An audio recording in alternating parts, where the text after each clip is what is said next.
ನಾವು ಯಾವ ಫ್ಯಾಕ್ಟ್ರಿನೂ ಚಾಲೂ ಮಾಡ್ಕೊಡಂಗಿಲ್ಲ.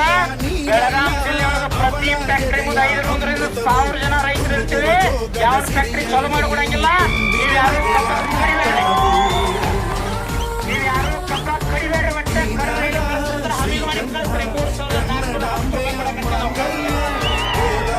ಮತ್ತೊಮ್ಮೆ ನಾವು ಯಾವ 3500 ಘೋಷಣೆ ಮಾಡೋಣ ಅಲ್ಲಿ ಕಳಿಸ್ರಿ. ಈ ಎಲ್ಲಾ ಫ್ಯಾಕ್ಟ್ರಿ ಮಾಲಕರ ಕಬ್ಬಿಲ್ದ ಮಕ್ಕಳು ಬಾಗಲ ಹಾಕೊಂಡು ಕುಂತು ಬಿಡ್ಲಿ ಅವ್ರು ನೋಡ್ರಿ. ಯಾವ್ದಾರ ಮಗನ ಶ್ರೀಮಂತ ಹುಟ್ಟಿದಪ್ಪ ಪುರುಷ ಮದುವೆ ಐತಂದ್ರ ಅಪ್ಪ ಮಕ್ಕಳ ಮರಿ ಮಕ್ಕಳ ಅಕ್ಕ ತಂಗಿ ದೊಡ್ಡಪ್ಪ ಸಣ್ಣಪ್ಪ ಎಲ್ಲ ಓಡಿ ಬರ್ತಾರಿಲ್ಲ. ಮತ್ ಇಲ್ಲಿ ಯಾಕೆ ಬರ್ತಾ ಇಲ್ಲ? ಅಂಜಿಕೆ ಐತೆ ಅವರಿಗೆ. ಎಷ್ಟು ಭಯ ಐತಿ ಇವ್ರಿಗೆಲ್ಲ. ಇವರ ಅಂಜಿಕೆ ಹಂಗಂದ್ರ 4 ಬಾಡಿಗಾರ್ಡ್ ಪೊಲೀಸರ PS ಹಿಂದ ಮುಂದೆ ಎಸ್ಕಾಟ್ ಇಟ್ಕೊಂಡು ಓಡಾಡ್ತಾರ. ಅಷ್ಟು ಭಯ ಐತಿ. ಮಾರಾಯ ನಿನಗ ಅನ್ನ ಹಾಕಿದ ರೈತರು ನಾವೆಲ್ಲ. ನಿನ್ನೆ ನಾವೇನು ಗುಂಡು ಹಾಕಂಗಿಲ್ಲ, ನಮ್ಮ ಬಂದು